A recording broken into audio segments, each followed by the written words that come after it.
Senate seats के हवाले से कंट्रोवर्सी जारी है। ख़ास तौर पर पाकिस्तान तहरीक इंसाफ को बहुत से चैलेंजेस का सामना है। हर सूबे के अंदर एक या दो नाम ऐसे हैं जहां पार्टी टीयर से ख़ुद से आवाज़ें उठ रही हैं कि इन लोगों को, जैसे बलूचिस्तान से अब्दुल कादिर साहब को टिकट दी गई तो सबसे बड़ा इल्ज़ाम लगा कि इतने करोड़ में ये टिकट आई और उनका ताल्लुक भी पीटीआई से नहीं है, तो इनको कैसे टिकट मिल गया। टिकट वापस हुई।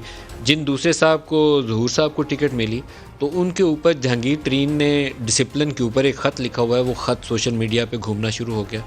सिंध के अंदर जिन दो लोगों को टिकट मिला है उसके अंदर फैसल वाडा साहब भी और दूसरे उनके सैफुल्लाह अबड़ो, दोनों के ऊपर शोर जारी है। और ये सूरत हाल मेरे ख़्याल में काफ़ी एक्सपेक्टेड थी कि पार्टी के अंदर से लोग इस तरह की आवाज़ें उठाएंगे, लेकिन ये मालूम नहीं है कि फ़ैसला साजी के वक्त प्राइम मिनिस्टर ने किन चीज़ों को मद्देनज़र रखते हुए अपने फ़ैसले लिए, क्योंकि अब्दुल कादिर का नाम बहुत ही मुतनाज़ा है। अबड़ो साहब के ऊपर जो करप्शन एलिगेशन की तफसील सामने आ रही है वो बहुत कंट्रोवर्शियल है। इसी तरीके से ये जो साहब सैयद ज़हूर आ गए, इनके ऊपर अगर वो जहांगीर तरीन के ख़त को सामने रखें तो बनी गाला के अंदर एक मीटिंग के अंदर डिसिप्लिनरी इशू के ऊपर सवालात उठाए गए।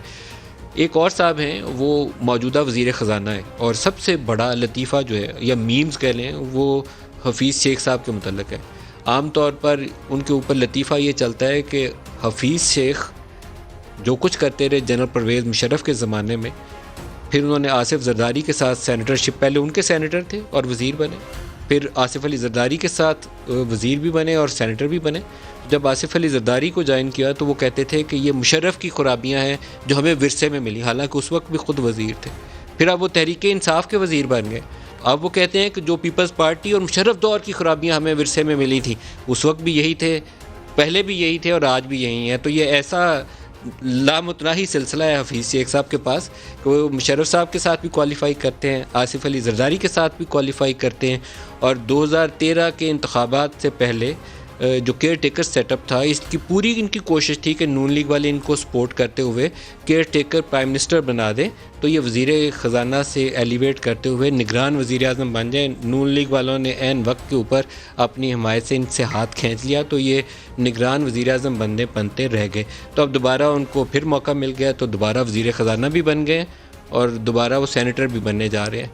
तो ये पाकिस्तानी सियासत कुछ ऐसी है, उसमें नज़रियात का शायद दखल कोई नहीं है, बस कुछ लोग ऐसे हैं उनको मौका मिल जाता है मुख्तलिफ़ हुकूमतों में, चाहे वो मिलिट्री टेक ओवर हो जनरल मुशर्रफ का, वो आसिफ अली ज़रदारी की पाकिस्तान पीपल्स पार्टी हो, या वो इमरान खान की तब्दीली, नया पाकिस्तान, पाकिस्तान तहरीक इंसाफ के नारे के साथ हो, सब में उस बंदे को मौका मिल जाता है। तो ये कंट्रोवर्सीज़ हैं जो हमारे सामने हैं।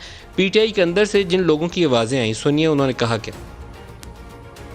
मैं कौमी असम्बली का मेंबर हूँ, सीधी सी बात है, मैं हफीज़ शेख को वोट नहीं दूंगा, एब्सटेन करूँगा। ओके, एब्सटेन बैठ जाऊँ, ठीक है, क्योंकि मैं अपनी पार्टी के खिलाफ नहीं जाऊँगा कि मैं किसी और को वोट दूँ। बिल्कुल ठीक। एक आदमी पार्टी में है ही नहीं, आया ही नहीं है, पहले वो आए, हल्फ उठाएं, 4-5 महीने गुजारें, फिर उनको ले आएंगे सेनेट में।